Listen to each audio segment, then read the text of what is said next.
विकास को अपन 3 इसके विशेष सिद्धांत पढ़ रहे हैं। तीनों ही मोस्ट इंपॉर्टेंट है, तीनों पे ही प्रश्न आते हैं, इसलिए तीनों ही देखना है।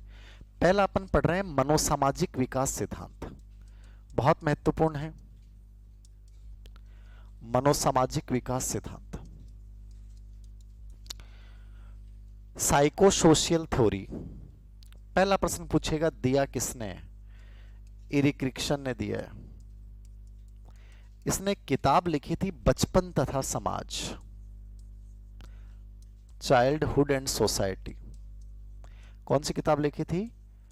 बचपन तथा समाज। ये किसकी किताब है? एरिक रिक्सन की किताब।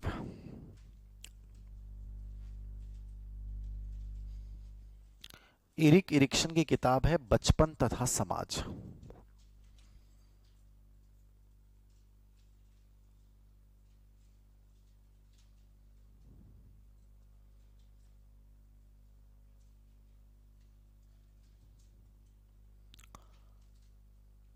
पहला सिंपल प्रश्न तो यही पूछेगा, इस सिद्धांत के प्रतिपादक कौन है? आपने क्या कर दिया?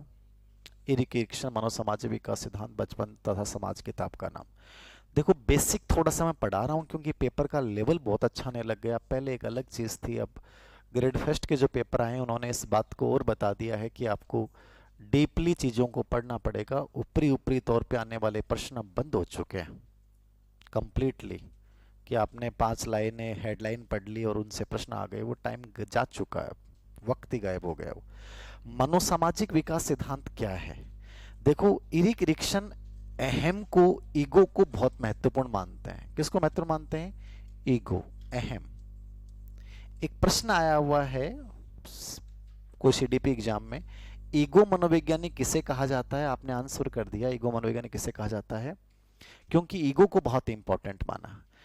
ये कहते हैं कि हमारा पूरा जीवन जो है, जैसे फ्राइड तो ये कहता है कि 5 अवस्थाएं होती हैं विकास की, निर्धारित समय तक किशोर अवस्था तक व्यक्तित्व विकास हो जाता है। एरिक रिक्सन कहता है कि व्यक्तित्व का विकास जीवन पर्यंत चलता है। अब ये पर्सनैलिटी की थ्योरी भी होगी और बाल विकास की भी होगी और सामाजिक विकास की भी होगी, ठीक है ना? मतलब हर सिद्धांत दूसरे सिद्धांत से जुड़ा हुआ है। मैं बार बार बोल रहा हूँ, एक ढंग से पढ़ रहे हो मतलब वो दूसरी जगह आपकी मदद करेगा, काम आएगा, और एक ढंग की जगह नहीं पढ़ रहे हो, एक कमजोर पढ़ रहा है तो दूसरी जगह आपको नुकसान होगा। ईगो जो है वो इसने इंपॉर्टेंट माना और ये कहता है अहम जो है वो आपको आपके प्रत्यक्षीकरण से परिचय करवाता है, आपको आपसे परिचय करवाता है, और ये अहम अभिवर्ती निर्माण और कौशल में उपयोगी है। ये ग्रेड फर्स्ट 2022 में एक प्रश्न आया था कि कौन सा दिगम सिद्धांत, ये कौन सा विकास सिद्धांत अभिवर्ती निर्माण, ठीक है, और सामाजिक कौशल में उपयोगी है? तो अभिवर्ती निर्माण और सामाजिक कौशल में कौन सा सिद्धांत उपयोगी है? मनोसामाजिक विकास। ये प्रश्न आ गया। अभी बहुत कम बुक्स में इस लाइन को लिख रखा है, बट ये प्रश्न आया हुआ मतलब इंपॉर्टेंट हो गया। ये कहता है जब बच्चा एक अवस्था से दूसरी अवस्था में गुजरता है तो हर अवस्था में उसके सामने एक विरोधाभासी स्थिति पैदा होती है, ठीक है। उस विरोधाभासी स्थिति की वजह से उसके जीवन में एक संकट पैदा होता है। यदि वो संकट का समाधान कर लेता है तो अगली अवस्था में पहुंच जाता है, वरना वहीं पे ही धक्के खाते रहता है। तो इसने टोटल 8 अवस्थाएं बताई और 8 अवस्थाओं में प्रत्येक में मनोसामाजिक संकट बताया और संकट का समाधान होने पर एक मूल्य डेवलप करता है, वो बताया। अब इसका पूरा पैटर्न बता देता हूं कि एग्जाम में प्रश्न कैसे आते हैं। सिंपल प्रश्न आए तो ये नाम पूछ लिया, किताब का नाम पूछ लिया, ईगो मनोवैज्ञानिक किसे कहते हैं ये पूछ लिया, अभिवर्ती व सामाजिक कौशल निर्माण में कौन सा सिद्धांत उपयोगी है तो आपने ये पूछ लिया, ठीक है। अब रियल इसका जो एग्जाम पैटर्न है वो ये है कि विकास के टोटल 8 अवस्थाएं बताता है। एक तो आपको इन 8 अवस्थाओं के नाम याद होने चाहिए, ये पूछ लेगा एरिक रिक्सन ने कौन सी अवस्था नहीं बताई है। दूसरा, इनका कार्यकाल याद होना चाहिए कि कौन सी अवस्था जो है उसका कार्यकाल, मतलब आपसे पूछेगा कि उद्योग बनाम हीनता अवस्था कौन सी अवस्था की विशेषता है, तो आपको ये पता होना चाहिए कि इसका कार्यकाल ये है, ये शिशुअवस्था, बाल्यावस्था, किशोर अवस्था से रिलेवेंट है। एक जैसे कल ग्रेड फर्स्ट में एक प्रश्न आया, ऐसे प्रश्न आते हैं कि एरिक रिक्सन की कौन सी अवस्था इससे पहले और इसके बाद आती है। 2 अवस्थाओं के नाम पूछना चाह रहा है, एक अवस्था का नाम दे दिया, इससे पहले वाली कौन सी है और बाद वाली कौन सी है। यानी सीक्वेंसिंग वाले जो प्रश्न है ना वो बहुत आते हैं इसके ऊपर, ठीक है, क्रमबद्ध वाले। तो आपको 8 अवस्थाओं की सीक्वेंसिंग याद होनी चाहिए, पहली कौन सी है, दूसरी कौन सी है, सातवीं कौन सी है और आठवीं कौन सी है।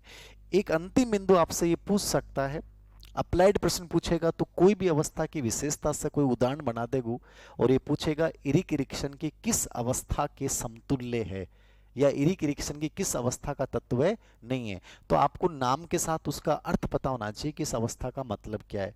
कुछ प्रश्न ऐसे भी पूछे गए हैं कि इरिक इरिक्शन की कौन ये अवस्था सिगमंड फ्राइड की किस अवस्था के समान है। तो आपके दिमाग में कंपेरेटिव चलना चाहिए, फ्राइड क्या कहता है और इरिक्शन क्या कहता है। इरिक्शन की अवस्था याद आ रही है तो फ्राइड भी समानांतर चल रहा है। तो इस टाइप के प्रश्न आपसे पूछेगा। मतलब कहने का मेरा मतलब ये है कि आपको ये पूरा यूं याद होना चाहिए, सीक्वेंसिंग में 8 अवस्थाएं, कार्यकाल कौन सी अवस्था से रिलेवेंट है और हर अवस्था में एक मूल्य डेवलप होता है। वो मूल्य अभी तक पूछा नहीं गया है बट फिर भी याद रखना। तो बेसिक लिख लो पहले तो आप।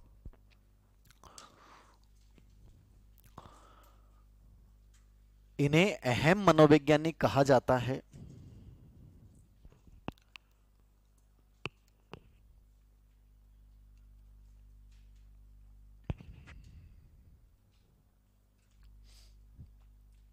इन्हें अहम मनोवैज्ञानिक कहा जाता है।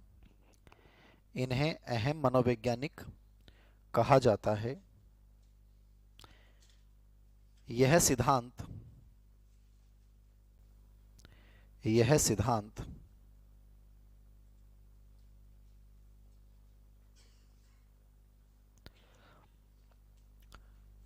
अभिवर्ती व सामाजिक कौशल के निर्माण पे बल देता है।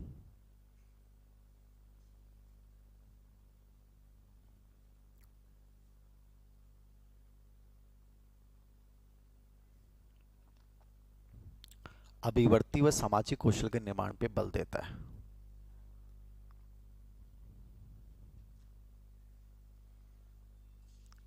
एक लाइन और भी लिखा रहा हूं, ये इंपॉर्टेंट नहीं है, इसको इग्नोर कर देना, ये इस पे कभी कोई प्रश्न नहीं आता। इसने 3 अवधारणाएं दी थी, कर्मकांड, कर्मकांडता और कर्मकांडवाद। सुने क्या नाम ये? कर्मकांड तो वो अपना अनुष्ठान है, कोई भी पूजा वगैरह जो भी है अपना कर्म कांड है। कर्म कांडता हुआ है जो जेके चीज ने थे डेली फॉलो करे लाग जाओ, थारे दैनिक जीवन को हिस्सों बन जा। और कर्म कांडवाद हुआ एक दर्शन है जो अनुष्ठान को ही ईश्वर की प्राप्ति का, तो ये दर्शन रूप में है, ठीक है। और ये जो है व्यक्तिकता को व्यक्त करता है, आप जो फॉलो करते हो कर्मकांडता, और कर्मकांड जो है वो जितने भी अनुष्ठान है उन शब्द को व्यक्त करता है। यद्यपि एग्जाम में कोई प्रश्न नहीं आया तो हल्की सी लाइन याद रखियो, कर्मकांड, कर्मकांडता और कर्मकांडवाद की चर्चा किसने की थी। बट ये साइकोलॉजी का रिलेवेंट नहीं है इसलिए ज्यादा प्रश्न इस पर कभी आए नहीं है, लिख लो। इरिक्शन ने कर्मकांड, कर्मकांडता और कर्मकांडवाद दिए। कर्मकांड, कर्मकांडता और कर्मकांडवाद का संबंध किससे है? इरिक्शन से। बाकी इंपॉर्टेंट नहीं है, मैंने कहा इग्नोर कर दीजिए। इनको ट्रिपल आर भी बोल सकते हो, रिचुअल, रिचुअलाइजेशन, रिचुअलिज्म। ये तो बेसिक हो गया सर इसका कि ये है क्या सिद्धांत। अब मैं की 8 अवस्था पढ़ा रहा हूं, हर अवस्था में एक संकट है, उस संकट का समाधान करना है। 8 अवस्था अपन सीक्वेंस से पढ़ेंगे। पहली अवस्था है विश्वास बनाम अविश्वास।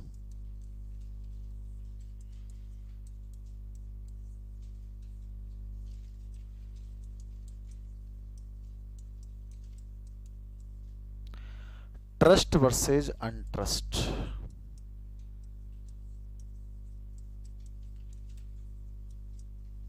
नाम याद रहना चाहिए, है ना। इन हिंदी में दूसरा वर्ड पूछ के आस्था बनाम अनास्था, कंफ्यूज मत हो जाओ।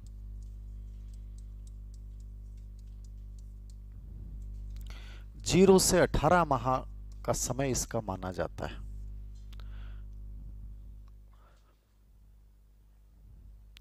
आस्था बनाम अनास्था, ट्रस्ट वर्सेज अनट्रस्ट, विश्वास बनाम अविश्वास, इसी का नाम है। विश्वास ने आस्था बोलने, अविश्वास ने अनास्था बोले।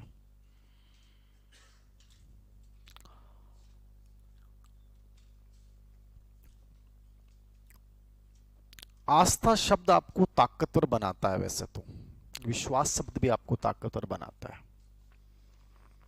अविश्वास शब्द आपको कमजोर बनाता है, क्योंकि अविश्वास से डर जुड़ जाता है। हमारे साथ कुछ भी गलत होता तो हमें लगता है मुझे विश्वास नहीं रहा, अब विश्वास नहीं रहा, वहां कौन प्रवेश कर चुका है, डर कर चुका है। समझ रहे हैं आप? और जहां विश्वास है, आस्था है, वहां डर नहीं है। आपको लगता है वो मदद करेगा यार, वो है ना, जो ईश्वर के रूप में आप कर लें। तो आस्था नास्ता का मतलब यहाँ पे क्या है? पहला प्रश्न तो आपसे पूछेगा इस अवस्था का संबंध किससे, आप कह दोगे शिशु अवस्था।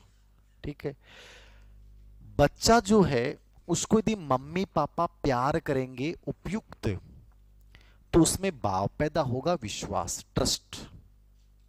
और यदि मम्मी पापा उसके साथ उपयुक्त व्यवहार नहीं करते हैं या उससे नफरत करते हैं, तो उसमें कौन सा भाव पैदा होता है? अविश्वास। समझ रहे हो? आप इसका अध्ययन करके देख लीजिएगा।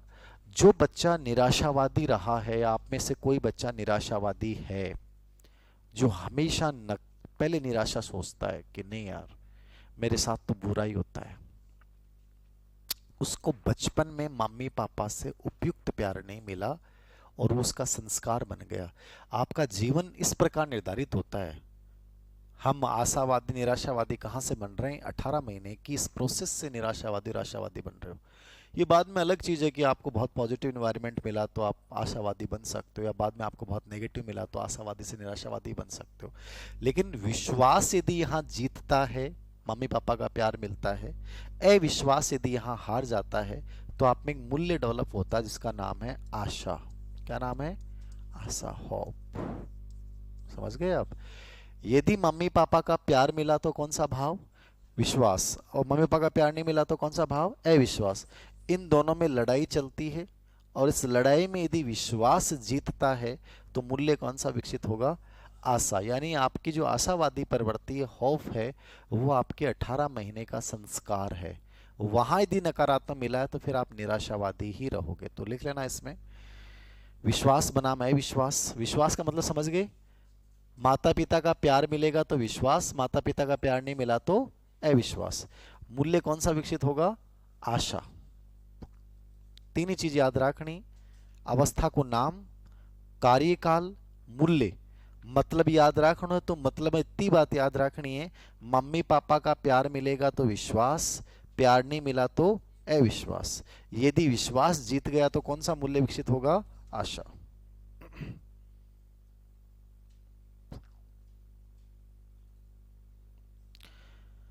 दूसरी अवस्था है स्वतंत्रता बनाम संदेह। बनाम संदेह, ऑटोनॉमी वर्सेस डाउट।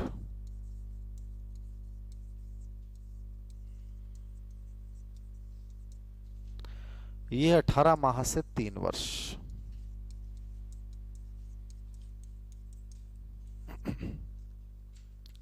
स्वतंत्रता और संदेह, बताओ। ऑटोनॉमी वर्सेस डाउट सेट हो रहा है क्या? ऑटोनॉमी वर्सेस डाउट बताएं मुझे, क्या है ऑटोनॉमी वर्सेस डाउट? देवियों बोलो।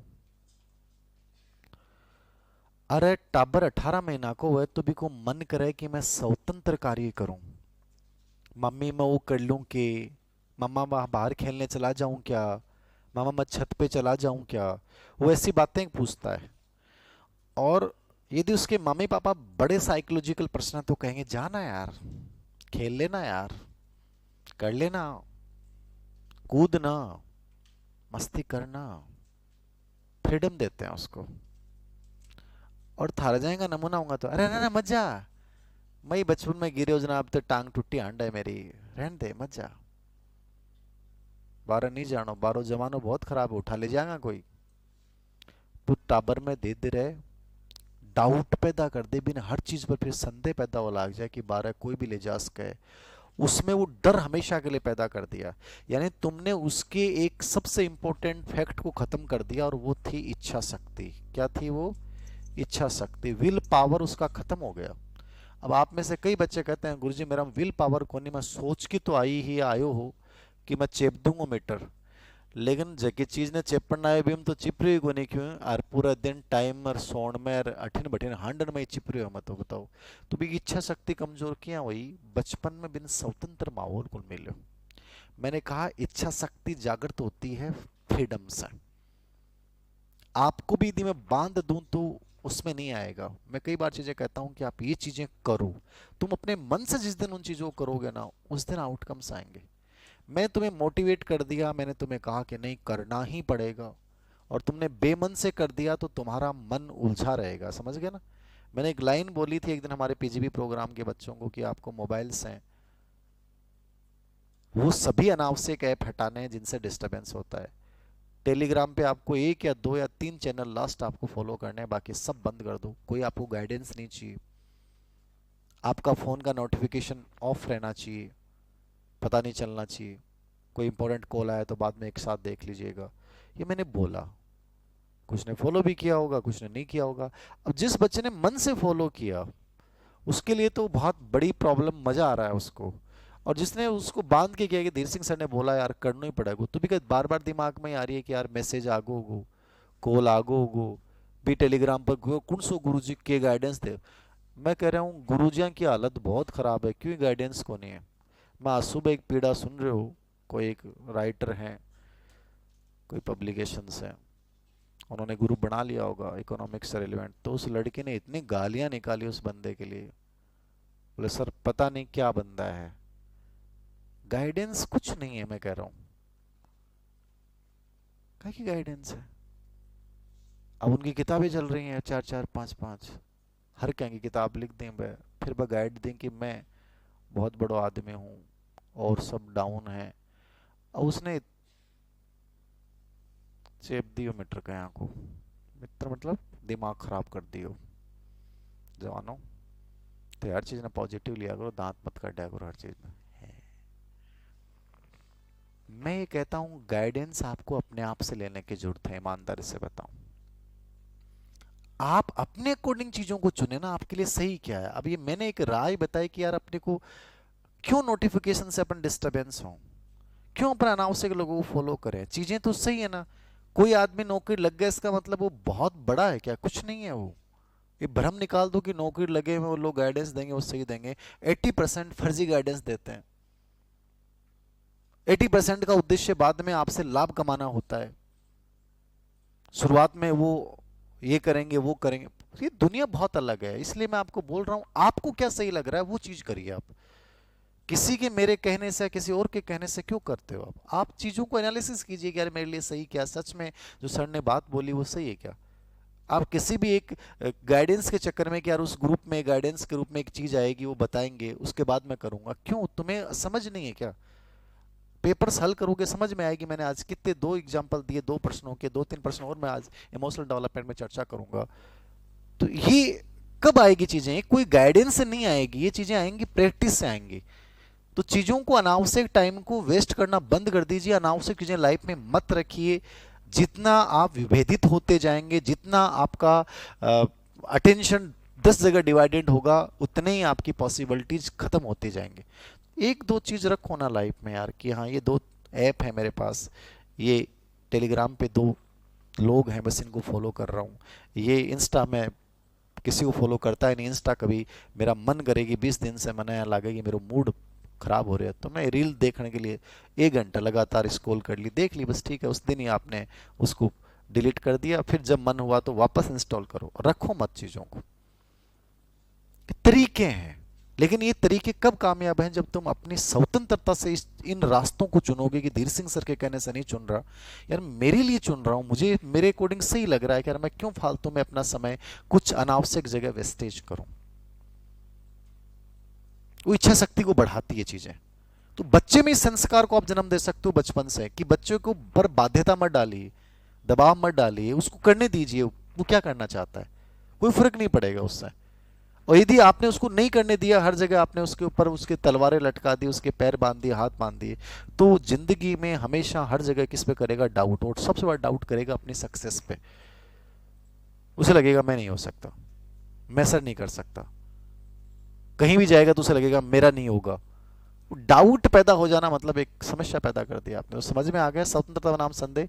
18 महीने से 3 वर्ष पूर्व है, शेष अवस्था की विशेषता है। मूल्य कौन सा डेवलप होता है? इच्छा शक्ति। लिख लो, इच्छा शक्ति।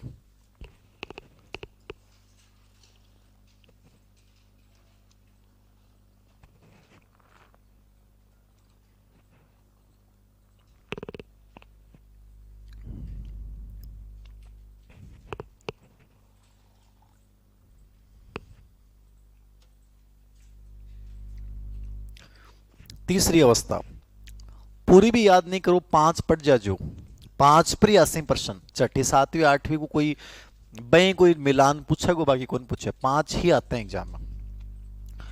तीसरी अवस्था है पहल बनाम अपराध। पहल समझोगे, इनिशिएटिव बोला था,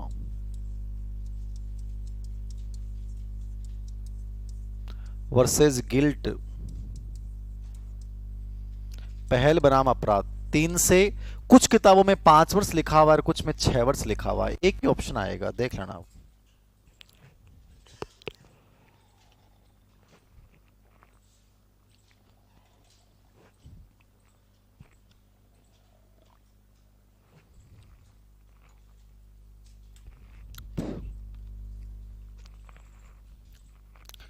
पहल बनाम अपराध, इनिशिएटिव वर्सेस गिल्ट।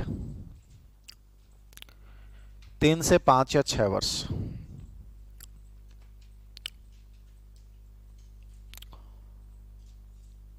पूर्व बाल्यावस्था से संबंधित अवस्था होगी। कल ग्रेड फेस्ट में यही प्रश्न आया था एक। तो पहल बनाम अपराध कि स्वतंत्रता संदेह के जस्ट बाद में वाली और उससे पहले वाली कौन सी अवस्था है, ऐसा प्रश्न पूछा गया था। मतलब इसे एक आइडिया लगा, ऐसा प्रश्न आ सकता है। पहल जानो, इनिशिएटिव मतलब क्यों है, आप कोई चीज ने नए तरीका से आपके लेवल पर करना चाहो, कोई भी चीज ने क्या भी करो जा सके। कि बच्चों जे बाल्यावस्था में आवे, पूरा बाल्यावस्था में आवे तो वो कहेगो पापा मैं आ चीज करशू, मैं वो काम करूंगो, मैं ये चीज ने ऐ कर लूं के, मैं आ पौधा ने ऐ भट्टे लगा दूं के, मैं ये पौधा की डाली काट के एक नयो पौधो बना दूं के। अरे देखे लगाएडो ये पौधो तेरो, मुंडो तेरो पेड़ जाएगा हो रही है। अरमड़ा भी की करके इंसल्ट है। अभी टाबर के अंदर एक सर्जन को बीज फूट रहे हो, बटे बंद कर दियो। वो बंद नहीं किया तुमने, उसके अंतर्गत गिल्ट पैदा कर दिया। उस बच्चे को हमेशा ये लगेगा कि यार मैं लाइफ में नई चीज को नहीं कर सकूं, मतलब मेरे में योग्यता ही नहीं है नई चीज करने की। समझ रहे हो आप? कुछ भी करो बच्चा, छोटा बच्चा है, कोई भी इनिशिएटिव लेके आ रहा है, कोई भी पहल लेके आ रहा है कि पापा मैं इन चीजों को ऐसे कर दूं क्या, पापा मेरे होमवर्क में मैं ये चीज ये डिजाइन बना दूं क्या, उसको बनाने दीजिए आप। वो गलत होगा तो उसको बड़े प्यार से समझा दीजिएगा। लेकिन उसने पहल की और तुमने उसकी पहल को रोंद डाला, तो फ्यूचर के लिए तुमने क्या भाव पैदा कर दिया? गिल्ट। बहुत गंदा भाव होता है। गिल्ट नहीं पैदा करना बच्चे में, अपराध बोध कभी पैदा नहीं करना। बच्चे को ये लगने लग गया है कि यार मैंने कहा ही क्यों पापा को, मैंने सोचा ही क्यों, क्या जरूरत थी मुझे पौधे को नए रूप से लगाने का विचार दिया। तो अब उसकी विचार सृजन शक्ति हमेशा के लिए खत्म कर दिया आपने। तो ये कहता है यदि उस पहल को आपने स्वीकृति दी तो बच्चे में एक मूल्य डेवलप होगा जिसका नाम है उद्देश्य। क्या नाम है? उद्देश्य। आप ये जो उद्देश्यहीन होते हो ना, ये यहीं से हो जाते हो। जिस दिन तुम कुछ नया करना चाह रहे थे और तुम्हारे पेरेंट्स ने कहा कि नहीं रहने दे, तुम जी हाँ चाल रहे हो चालन दे, चेंज मत कर, उस दिन तुमने उस बच्चे के अंदर उद्देश्य बंधु को खत्म कर दिया हमेशा के लिए। बहुत गजब की चीजें हैं सब के सब कि हम उद्देश्यवान बच्चों को कैसे बना सकते हैं। परपजीव बच्चा बनता कैसे है? वो यहां से बनता है। लिख लिया उद्देश्य? ठीक है, समझ में आ गया। पहले अपराध का मतलब वो नया कार्य करेगा, उसको तुमने स्वीकृति दे दी तो उसमें उद्देश्य मूल्य विकसित हो जाएगा, और तुमने कहा नहीं तेरे से नहीं होगा तो बच्चे में कौन सा भाव आएगा? गिल्ट भाव आ जाएगा। ये कल ही ग्रेड फर्स्ट में आया है, इसको याद रखना ना। ये 5 ही अवस्थाएं आती हैं, जैसे बताऊंगा वैसे याद कर लेना, प्रश्न बाहर नहीं आएगा। नहीं तो सुनना है घूमोगा दे पेपरा को, जो लेवल आ रहे हो ना वो सोचने के लिए मजबूर कर रहे हो बस। अब परिश्रम बनाम हीनता। परिश्रम बनाम, परिश्रम किसको बोलते हैं? इंडस्ट्री।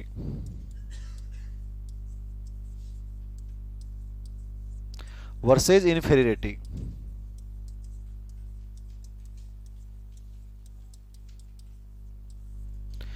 ये कार्यकाल क्या होगा? 6 से 12 वर्ष। इंडस्ट्री वर्सेज इन्फेरियरिटी 6 से 12 वर्ष। परिश्रम बनाम हीनता। इस परिश्रम के स्थान पे एक वर्ड आ सकता है जैसे सीटेट में आया हुआ है उद्यम। उद्यम और परिश्रम एक ही वर्ड है, इंडस्ट्री बोलेंगे इनको।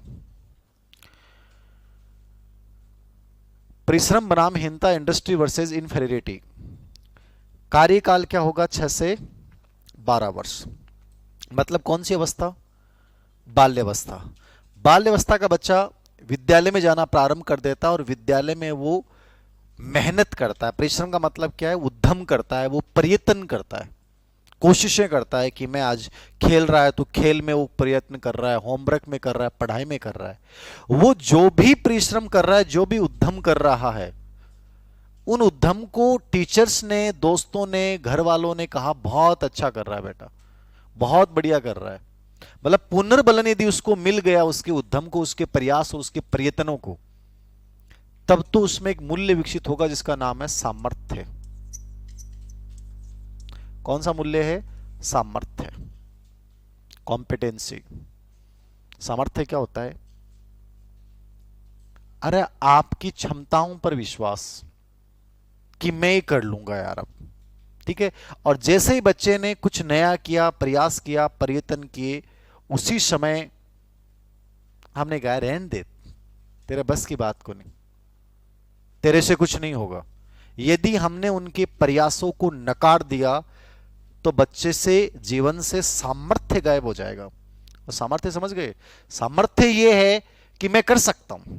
ये फील जिस बच्चे में आज भी है कि सर आप मुझे बता दो, मैं कर लूंगा, मुझे कोई रोकने वाला नहीं है, मैं सिलेक्शन लेके जाऊंगा सर, और 100 पोस्टों में ले जाऊंगा, 50 में ले जाऊंगा। और मैं तो कहता हूं सिलेक्शन आसान इसलिए हो गया कि मैं पेपर देख रहा हूं साइकोलॉजी का, ग्रेड फर्स्ट का, और जो भी पेपर आ रहे हैं मेघना का, सबका आंसर गलत आ रहे हैं।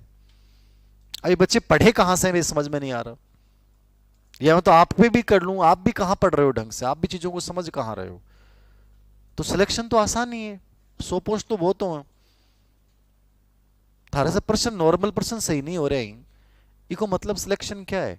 आसान है, क्योंकि हम प्रैक्टिस नहीं कर रहे हैं। और प्रैक्टिस नहीं कर रहे हो तो आप खत्म होते जा रहे हो अंदर ही अंदर से।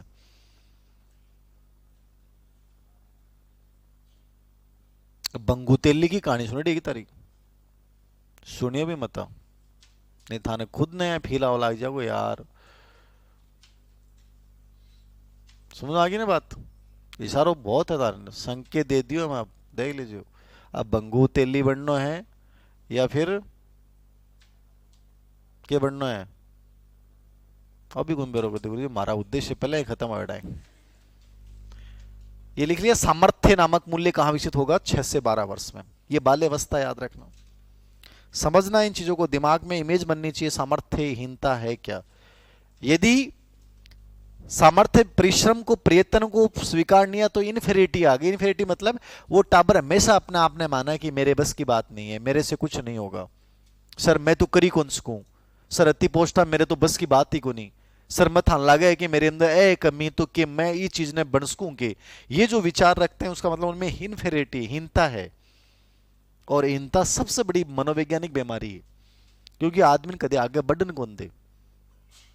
नेक्स्ट लिखो 5 नंबर पे, पहचान बनाम भूमिका। पहचान बनाम भूमिका, identity versus role confusion.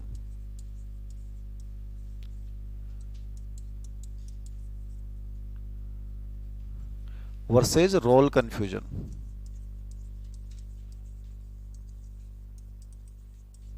Role confusion कितना समय होता है इसका? 12 से 18 वर्ष या 19 वर्ष। कुछ जगह 18 लिखा हुआ, कुछ जगह 12 वर्ष वो लिखा हुआ है, सब में अलग अलग, 12 से 18 वर्ष। Identity versus role confusion. Identity जानो, पहचान। हमने पहले किशोर अवस्था में चर्चा की, किशोर अवस्था में जो बच्चा होता है वो क्या होता है? अपनी पहचान को लेकर सबसे अधिक सजग होता है कि मेरी आइडेंटिटी क्या बने। मैं हूं क्या, मुझे जाना कहाँ है, वो आइडेंटिटी को लेकर प्रयास करता है। अब उसकी आइडेंटिटी को लेकर यदि उसके घर वालों ने उसे कहा कि मैं तो पापा टीचर बनना चाहता हूं, मैं यूपीएससी करना चाहता हूं, मैं ये करना चाहता हूं, उसको स्वीकार्यता मिल गई, तब तो उसमें एक मूल्य विकसित होगा जिसको बोलते हैं कर्तव्य परायणता। क्या बोलते हैं? कर्तव्य परायणता। और यदि कोई कहेगा नहीं यार तू आरजेएस की कर ले, नहीं तू आरएस की कर ले, तू पटवारी की कर ले, अरे नहीं छोड़, एक बार पशु परीक्षण लाग जाए, बाद में देख लीजिए, ठीक है ना। एक अदे वो ना रहे पहले चपरासी वाली भर्ती आ रही है, बढ़िया है, इम जल्दी ना को पीस के तो ऐ का लोग राय देबो करें तो 20 से वो टाबर में क्या हो जा, भूमिका संकट। रोल कन्फ्यूजन का मतलब क्या है? भूमिका संकट, पहचान बनाम भूमिका संकट अवस्था। तो ये ग्रेड फर्स्ट वाले बच्चों के सबसे अधिक प्रश्न ये आता है। वैसे तो जरूरी नहीं है यही आए, बट सबसे ज्यादा प्रश्न ये आता है कि पहचान बनाम भूमिका संकट का संबंध किससे अवस्था से होता है? किशोर अवस्था से। आपसे ऐसे पूछ लेगा इरिक इरिक्सन ने किशोर अवस्था से संबंधित कौन सी अवस्था बताई है? पहचान बनाम भूमिका संकट। पहचान बनाम भूमिका संकट का समय क्या? 12 से 18 वर्ष। यहां बच्चा अपनी आइडेंटिटी को लेकर ये सोचता है कि मैं ये करूं कि मैं वो करूं। यदि वो इससे निकल गया तो कौन सा मूल्य विकसित होगा? कर्तव्य परायण। ए 5 अवस्था सीक्वेंस में याद करना, कार्यकाल याद करना, मूल्य कौन सा विकसित होता है ये याद करना, ये 5 मोस्ट इंपॉर्टेंट। 6 नंबर पे है मित्रता बनाम अलगाव। मित्रता बनाम अलगाव नॉर्मली देख लीजिए, मित्रता मतलब वो है इंटीमेसी।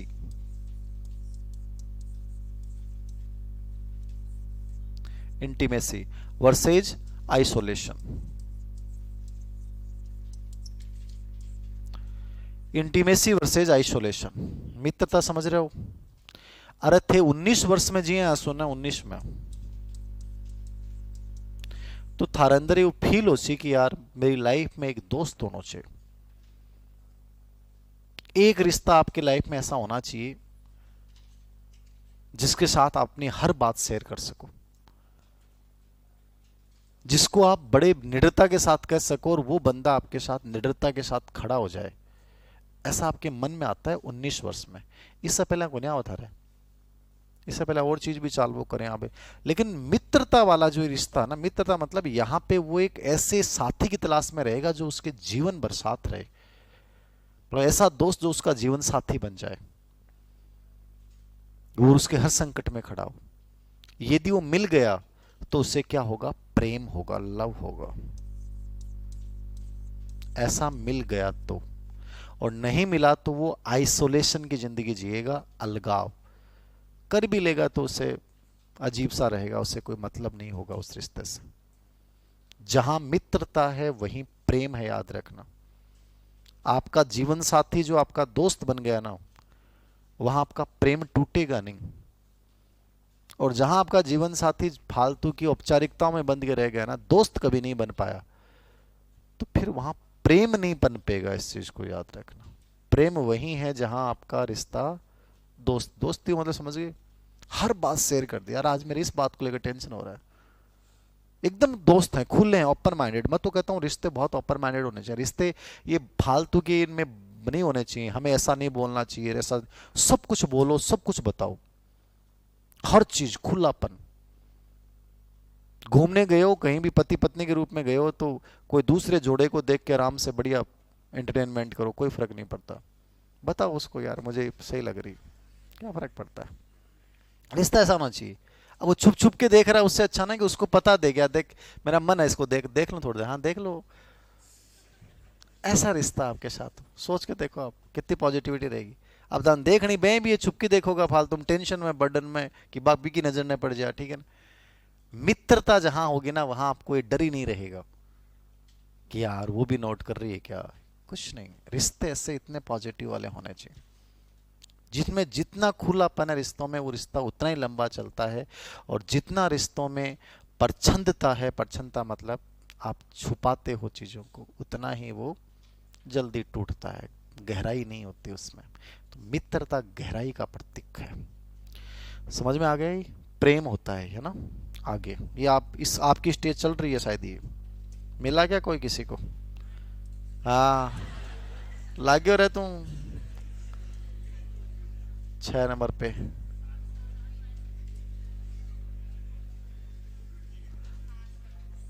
6 नंबर है ना?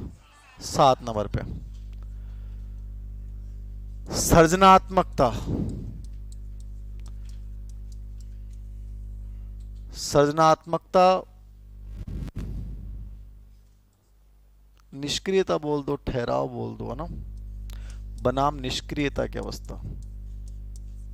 इसमें ऑप्शन में ठहराव शब्द भी आ सकता ना, कंफ्यूज मत होना। ठहराव या स्थिरता, ये वर्ड आ सकते हैं। स्टेग्नेशन,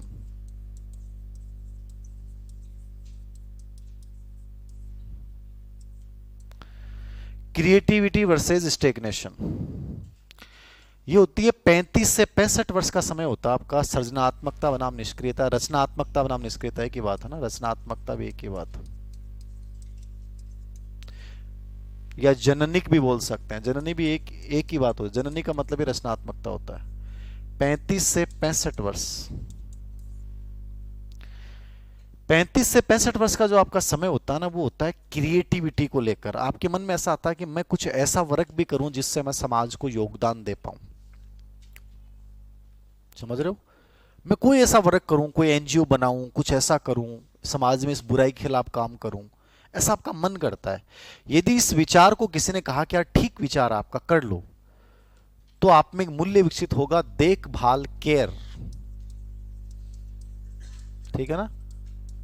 और यदि आपके इस विचार को किसी ने कहा रहने दे, आज जिंदगी मिली है रामू जी, तने के करना है यार, कैसा एनजीओ बनाओ है राम, तो आपकी जिंदगी में क्या आ जाएगा? ठहराव।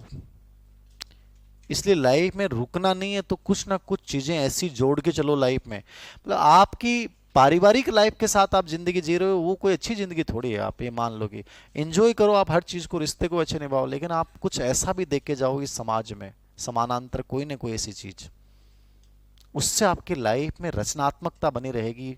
चलते रहोगे, पानी की तरह बहते रहोगे। यदि केवल तुम ये सोच रहे हो पारिवारिक रिश्ता ही के साथ ही मुझे जीना है, तो वहां ठहराव आ जाएगा। एक दिन आपको लगेगा यार बकवास जिंदगी जी, मैंने कुछ किया नहीं। तो यहां लिख लेना, देखभाल मूल्य विकसित होता है। और अंतिम अवस्था है संपूर्णता बनाम हताशा। संपूर्णता बनाम हताशा,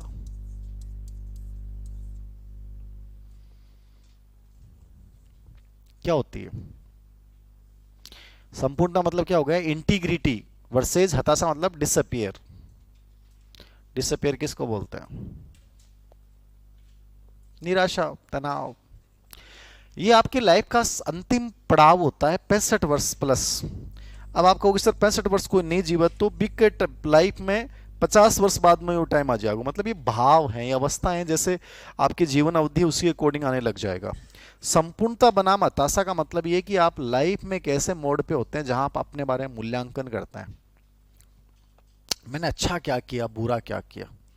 आपकी लाइफ में जरूर एक ऐसा टाइम आता है जहां आप ये करते हो। समझ रहे हो? अच्छे बुरे का मतलब क्या समझे?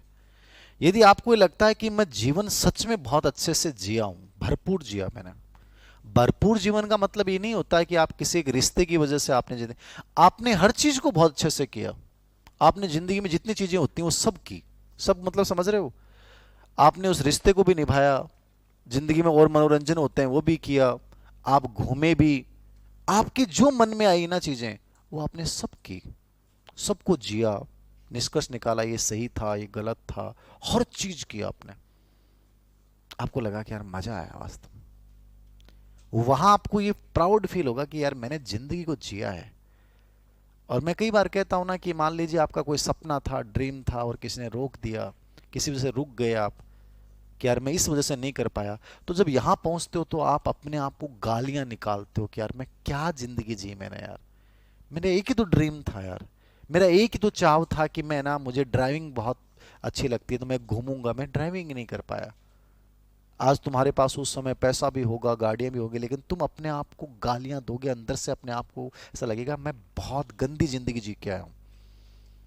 तो ये अवस्था जब आए तो आपको ये फील होना चाहिए कि मैं संपूर्णता के साथ जीवन जिया, मैंने हर चीज को बहुत अच्छे से किया, ऑलराउंड, मतलब हर फील्ड में मैंने जो चीजें मेरे मन में थी वो चीजें मैंने की। तो आपको बहुत अच्छा फील आएगा, परिपक्वता बोलते हैं इसको। और यदि आप ये नहीं कर पाए तो आप में कौन सा भाव आएगा? मैं तो ये कहता हूं जिंदगी का जो भी है, ये अवस्था हम जब थे पूछो ना, तो थारे मन में यो भाव नहीं आना चाहिए कि यार मैं ये चीज नहीं कर पाया। मैं तो ईमानदारी से राय दे रहा हूं आपको, नौकरी लग जाओ ना, पहले तो मेहनत करो 1 साल ढंग से, फिर नौकरी लग जाने के बाद जो तुम्हें अच्छा लगता है ना वो चीजें सब करना, सब करना। जहां तुम्हें सुकून मिलता है ना वहां जाना तुम, और जी के आना उस जगह पे। तुम्हें समुद्र अच्छा लगता है, तुम्हें पहाड़ अच्छे लगते हैं, तुम्हें कोई व्यक्ति अच्छा लगता है, हर जगह जाना। तुम्हें बाहर घूमना अच्छा लगता है, तुम्हें क्लब जाना अच्छा लगता है, मुझे सर क्लब बहुत अच्छा लगता है, जाना नौकरी लगने के बाद, खुल के डांस करना। तुम्हें जो अच्छा लगता है वो करना तुम। जब यहां पहुंचोगे ना तुम्हें एक बार लगेगा सर मेरे से 5 लोग नाराज हो गए, 10 नाराज हो जाने दो, वो अपने आप समझ जाएंगे, समझेंगे तो नहीं, कोई फर्क नहीं पड़ेगा। लेकिन उनको खुश करने के चक्कर में तुम अपनी खुशी को मारते गए, यार नहीं नहीं ये तो सही नहीं, ये तो नहीं करूंगा, ये वहां नहीं जाऊंगा, बाद में जी लेंगे ना यार, बाद में कर लेंगे ना। फिर जब यहां पहुंच गए ना तो फिर रोओगे तुम। उस दिन तुम्हारी ये दलीलें सुनने के लिए कोई नहीं बैठा रहेगा। तुम्हारा बच्चा कहेगा क्यों कर लेता तो मैं रोके होगे था ना, बेटा तेरी तैयारी के लिए मैंने पता है मैं छुट्टी कौन ले, तू तेरे सा कर, हाँ तू ले लेता, मैं तो खुद करी मेहनत, मेरी वजह लगी हो। उस दिन तुम घुट घुट के रहोगे, और तुम्हें कोई ऐसे ऐसे नहीं करने वाला होगा यार, क्योंकि तुम्हारे पास वक्त नहीं बचा होगा उस समय। तुम्हारा शरीर तोड़ चुका होगा कंप्लीटली, तुम्हारे अंग प्रत्यंग काम नहीं कर रहे होंगे। तुम्हारे जो क्लब में जाने का मन था, ये मैं क्लब में, अब क्लब में के जाओ तारा, शमशानम जाना को टाइम आगो थारा बताओ कहते कर। तो चीजें मैं जो आपको कहना चाह रहा हूं इसको इस रूप में समझिएगा, ये जो मैं बातें बोल रहा हूँ विद्रोही बातें हैं ये, ठीक है ना। समाज इनको स्वीकार करे नहीं करे, मैं फिर बोल रहा हूँ आपको, 1 साल अपने सपने के लिए जीना, नौकरी के लिए जीना। जिस दिन नौकरी लग जाओ ना उसके बाद जहां तुम्हें जाना अच्छा लगता है, हर उस सपने को जीने का प्रयास करना, क्योंकि लास्ट टाइम में तुम्हें किसी को जवाब नहीं देना, तुम्हें जवाब किसको देना है, अपने आप को जवाब देना है। और अपने आप को जब जवाब दो तो प्राउडली कह दो कि यार हाँ मेरा मन था ना उस जगह पे जाके रहा, मैं मुझे बहुत अच्छा लगा। ये बहुत इंपॉर्टेंट अवस्था है। तो साइकोलॉजिकली आएगी आप में 65 वर्ष के बाद, आगे बात समझ में। लेकिन वो जल्दी कर पाओगे जब क्यों क्यों लायक बनोगा, नहीं तो सम जियोगा कटे, बड़ा जियो कटे, कोई खदाना बाठा खोलता हंडोगा ना बेटे, मतलब क्या है। पहले अपने ड्रीम को पाने के लिए मेहनत करो। ये 8 अवस्थाएं बताओ, कोई बच्चे के समझ में नहीं आए तो मैं दोबारा समझाता हूँ। देवियों कैसा लगा आपको ये टॉपिक, क्या करियो, क्वेश्चंस कैसे आएंगे मैंने अभी तो बताया। पहला आएगा अवस्था कितनी बताई, 8।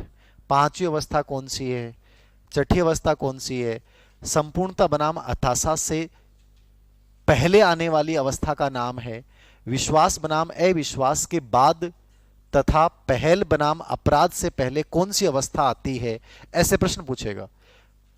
पहल बनाम अपराध अवस्था का संबंध विकास की किस अवस्था से है, किस अवस्था में पहचान संकट पैदा होता है, ऐसे प्रश्न पूछ लेगा। और देवियों देवताओं बताएं, समझ में नहीं आया हो तो कोई चीज, कोई डाउट किसी को नहीं, ओके डन।